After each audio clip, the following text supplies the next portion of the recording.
Olá, seja bem-vindo à nossa nona aula. Nesta aula vamos fazer exercícios que têm a ver com diodos, retificadores e transistores. Vamos tentar resolver aqueles exercícios que não conseguimos resolver nas aulas práticas. Sem mais delongas, vamos avançar. Vamos primeiro pegar exercícios teóricos que falam de diodos, né? Tenho aqui um teste, né? O teste 2023, né? Vamos pegar o exercício... Não, esse não. Este aqui, esse não tem exercícios teóricos que falam de diodos. Aqui, no exercício número 1 do problema, diz: argumente a seguinte afirmação: os semicondutores em geral são afetados pelo aumento da temperatura. É para nós dizermos se essa afirmação é verdadeira ou é falsa, né? Então, logo que essa afirmação é verdadeira, os semicondutores em gerais, eles não suportam muito o aumento de temperatura. Eles não funcionam bem em locais onde a temperatura é relativamente maior, em locais quentes. Se formos a ver, todos os sítios onde temos dispositivos ou aparelhos eletrônicos a funcionar, tanto nas plantas industriais, nas plantas residenciais, por aí em diante, temos sempre um sistema de refrigeração para manter aqueles equipamentos numa temperatura relativamente baixa. Porque quando os semicondutores são submetidos a uma temperatura alta, quebram-se as ligações covalentes, eles perdem as propriedades de semicondutores e passam a funcionar como condutores. Depois temos a linha B. Qual grupo pertence aos elementos químicos utilizados para criar semicondutores de tipo P e semicondutores de tipo N? Na aula 1 nós falamos disso. Nós vimos que os semicondutores tipo N são criados através de um semicondutor na sua forma intrínseca, que é adicionado uma impureza que é do quinto grupo, ou seja, os semicondutores tipo N surgem através da adoção de impurezas do quinto grupo em semicondutores intrínsecos, e esses semicondutores intrínsecos passam a ser semicondutores extrínsecos do tipo N.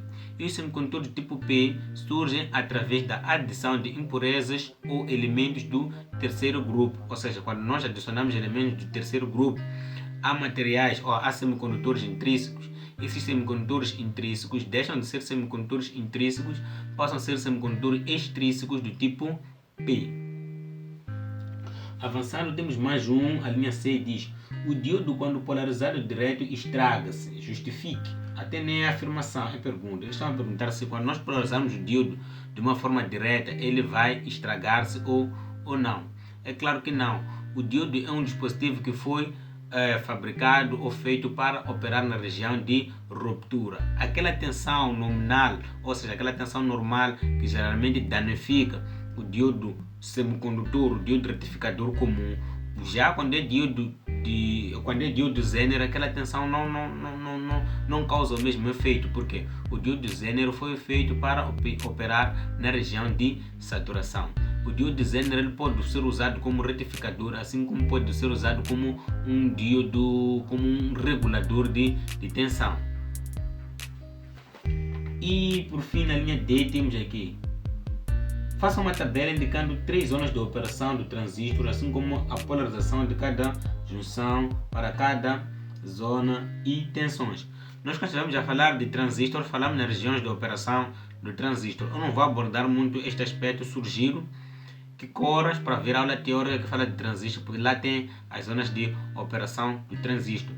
O que vou avançar aqui é que existem 3 zonas de operação: a zona ativa, a zona de saturação e a zona de corte. Então vamos lá ver lá o que acontece na zona ativa, o que acontece na zona de saturação, o que acontece na zona de corte, qual é a polarização em cada tipo de zona, quais são as tensões que se fazem sentir.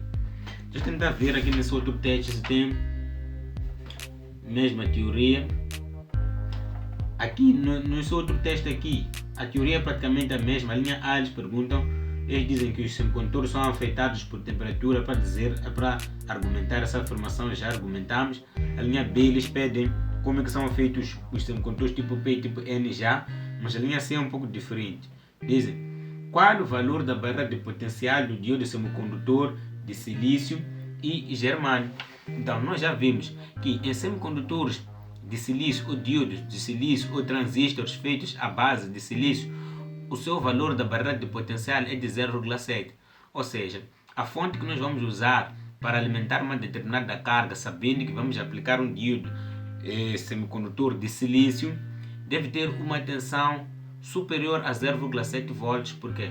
Porque o diodo de silício consome uma tensão nominal para vencer a barreira de potencial de 0,6 a 0,7 volts. E quando se trata do diodo de germânio é de 0,2 a 0,3 volts. Muito bem. Vamos agora ver o segundo ponto, que onde vamos falar já dos retificadores, né? Dos retificadores.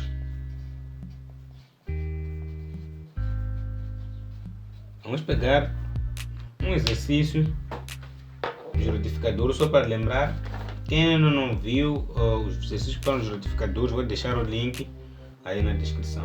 Então temos aqui um exercício. Lembrar que temos uma dúvida de um inscrito, o nome dele, esqueci o nome, mas parece que é qualquer coisa, é Zeus Moore, yeah.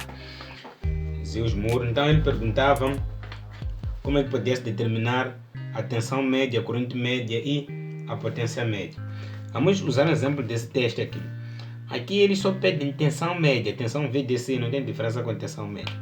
Eles só pedem tensão média, mas nós vamos criar condições de mostrar como se calcula a corrente média e a potência média. Então vamos extrair os dados aqui. Vamos extrair os dados nesse exercício aqui. Vamos extrair aqui os dados. Dizem que projete um retificador de onda completa em ponte de diodos a partir do transformador. Então temos dados. Então, a partir de um transformador que entrega VCA. Então temos V2, agora 25 volts, né? Então eles estão a dizer que o transformador entrega 25 volts. Não estão a dizer que a tensão de entrada é de 25. Se a tensão de entrada fosse 25, então tiramos dados de relação de transformação para podermos saber qual é a tensão de saída.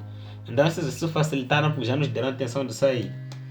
Depois nos dão o valor da resistência RL, que é de 0,5 kΩ. Então querem a tensão VDC. Então vou pegar aqui a minha folha de fórmulas que eu organizei aqui. Como trata-se de onda completa, aqui como estamos a falar de onda completa, vamos copiar essas fórmulas que estão aqui. Então VDC aqui é igual. VDC vai ser igual. Então fórmula, teremos VM será igual a quê? A 2 vezes a tensão de pico sobre o π, não é isso? Nós não sabemos qual é a tensão de pico. Tensão de pico é igual a tensão 2 multiplicado por raiz de 2, não é isso? Qual é a tensão 2? A tensão de pico será igual a tensão 2, nós já sabemos que é de 25, não é isso? Como estamos a falar de um retificador de onda completa, aqui não falar de ser onda completa em ponte. Nós sabemos que onda completa em ponte é uma figura mais ou menos igual a esta aqui, não é isso? Então temos aqui O que nós temos que perceber aqui é que cada semiciclo usa 2 diodos aqui na onda completa em ponte. Então se aqui há uma queda de tensão de 2 diodos, e tratando-se de um diodo de silício, eu vou assumir que é um diodo de silício. Se o exercício tivesse dito que é um diodo de germânio, eu usar 0,3. Como eu vou assumir que é um diodo de silício? Então teremos 2 diodos, cada diodo consumindo 0,7, então teremos 1,4. Então será 25 menos 1,4 multiplicado por raiz de 2, não é isso? Então a tensão de pico será igual a 25 menos, vamos lá ver, tem uma máquina calcular de longe, podemos usar esse celular aqui. Então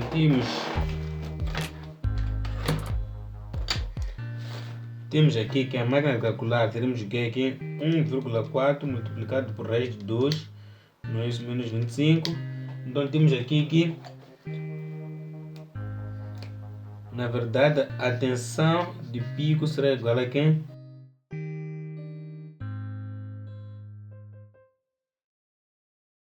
Já podemos calcular a tensão média. A tensão média será igual a quê?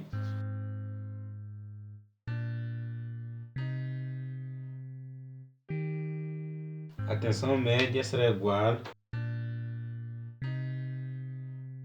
eu apliquei a queda de tensão na saída do transformador. Aqui, na saída do transformador, né? Sim, deverá sim, é isso aí mesmo. Tem que aplicar queda de tensão na saída do transformador. Agora, já calculamos a tensão média. Vamos calcular agora a corrente média. A corrente média, para que nós possamos calcular, vamos usar a lei de Ohm. A corrente média será igual à tensão média dividido pela resistência. Então já conseguimos determinar o que? A corrente média. Agora, como é que nós podemos determinar a potência média? Nós sabemos que potência é o produto da tensão e da corrente. Mas, em linhas gerais, para determinar a potência média, vamos usar esta fórmula aqui, onde vamos usar a tensão média multiplicado pela corrente média, onde temos aqui a tensão média multiplicado pela corrente média. Penso eu que consegui responder essa questão. Agora, a outra questão do colega, não é, do inscrito que fez a questão, é como fazer ou como determinar essas grandezas no circuito em ponte, no retificador em ponte, ou no retificador de onda completa e no retificador de meia onda. Não é isso? Aqui nós assumimos que era onda completa. Vamos ver como é que é na meia onda. Na meia onda é bem simples. O que vai acontecer é que vamos mudar as fórmulas, né? Tensão média na meia onda será tensão de pico multiplicado por 0,318. Então a tensão média será igual .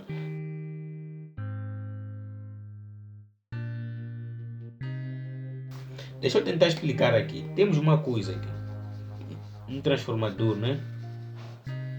Esse transformador é ligado a uma ponte.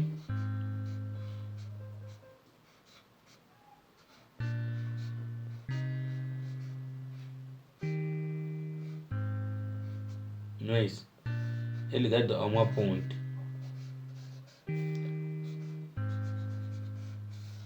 Temos uma carga. Quando se trata de potência ou não potência, tensão de pico, a tensão de pico pode ser determinada aqui, assim como pode ser determinada aqui. Quando nós determinamos a tensão de pico aqui, não precisamos considerar a queda de tensão, mas vamos ter que considerar a queda de tensão depois. Quando nós calculamos a tensão de pico aqui, temos que considerar a queda de tensão, porque a tensão para sair do transformador até chegar aqui sofre queda. Vamos ver. Para este caso em específico, um díodo, outro díodo. Se o semicírculo vier daqui, um díodo, outro díodo. Então, são essas questões que nós temos que prestar atenção. Vamos ver mais um exercício para terminarmos a nossa aula de hoje. O último exercício tem a ver com o MOSFET, né? Temos aqui esse exercício aqui. O que diz o exercício? O exercício diz o seguinte: demonstre que o transistor do circuito mostrado opera no modo de saturação. Se ID for 0,4, VD for mais 1, o transistor NMOS tem a tensão VT igual a 2 volts, K igual a 20 mA por volts quadrado e W igual a 400 mA e L igual a 10 mA. Encontre os valores de RD e RS. Eu estou mais preocupado com RD e RS. Para que nós possamos demonstrar que este transistor opera na região de saturação, um outro tipo de região, temos que ir ver a aula teórica que fala de transistor, porque lá temos as condições que devem ser respeitadas para identificarmos se um transistor opera em que região. Então, vamos aqui. Este aqui é o circuito. Então, o que eles nos pedem? Eles nos pedem para nós determinarmos o RD e o RS. Então, eles já nos deram a corrente, já nos deram muita coisa aqui, que na verdade nem vai nos interessar para isto que nós estamos já a precisar. Então, o que nós vamos fazer aqui? Vamos fazer a análise de malhas. Para podermos resolver este exercício. Então, teremos aqui que VDD será igual a VD mais VDS mais VS. Ou seja, essa tensão 5 será igual à tensão que você vai sentir nessa resistência, a tensão que você vai sentir nessa região e a tensão que você vai sentir aqui. E a tensão que você vai sentir aqui nessa resistência. A tensão VDD nós já temos, que é de 5 volts. A tensão VD nós não temos, mas sabemos que a tensão VD é igual à resistência RD multiplicado pela corrente ID. Mas a tensão VDS nós não temos, mas sabemos que VDS é igual a VD menos VS, não é isso? Mais VS. Então aqui nós encontramos uma questão muito interessante. Encontramos que este e este são simétricos. Então são simétricos, ficamos com 5 volts, que será igual a RD multiplicado por ID mais RD multiplicado por ID. Ou seja, ficamos com 5 volts igual a 2 vezes RD multiplicado por ID. É manipulação de dados apenas. Então ficamos com 5 volts, ou seja, 5 igual a 2 multiplicado por RD, que nós não sabemos, vezes ID. O ID eles já nos deram ali, que é de 0,4. Então o que nós teremos aqui? Teremos 5 será igual a 2 vezes a resistência D multiplicado por 0,8. Então teremos aqui 5 volts será igual a 1,6 RD, não é isso? Então o RD será igual a 5 dividido por 1,6, que será igual. Então nós teremos aqui 5 dividido por 1,6, isso vai nos dar 3,12 ohms, não é isso? 3,12 ohms ou quilo, porque são miliamperes ali, quilo ohms. Ok, então nós já conseguimos calcular a resistência RD. Então se nós já calculamos a resistência RD, facilmente podemos calcular a resistência RS. Então vamos fazer a mesma coisa que fizemos aqui.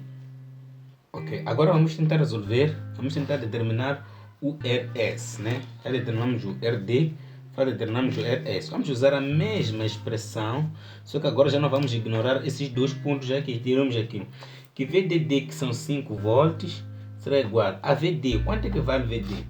VD é igual a resistência D vezes a corrente ID. Nós já determinamos que a resistência D é igual a 3,12 multiplicado pela corrente D que nos deram no exercício, que é de 0,4. Então ficamos com 1,25. Então temos aqui 1,25 mais 1,25 menos o VS é a corrente ID multiplicado pela resistência RS. Então teremos aqui que ID é igual a 0,4, então temos 0,4 multiplicado por RS mais 0,4 multiplicado por RS. Então é que nós teremos? Teremos 5 volts será igual a 2,5 menos 0,8 RS. Então teremos que 2,5 será igual a 0,8 RS, não é isso? Então teremos aqui que a resistência RS aqui é negativo, RS será igual a 2,5 dividido por menos 0,8, que será igual a quem? Então 2,5 dividido por 0,8, dividimos menos 3,12 kΩ. Agora, por que deu negativo? Sinceramente falando, também não sei. Talvez pode ser por causa dessa influência dessa tensão negativa que nós temos aqui embaixo. Mas é praticamente assim como se resolve. Muito bem, chegamos ao fim de mais uma aula dessa nossa série de Fundamentos de Eletrônica. Feliz ou infelizmente já estamos na reta final da nossa pequena aventura. Resta-nos apenas mais uma aula, que é a nossa próxima aula, onde nós vamos falar de circuitos integrados e válvulas termoiônicas.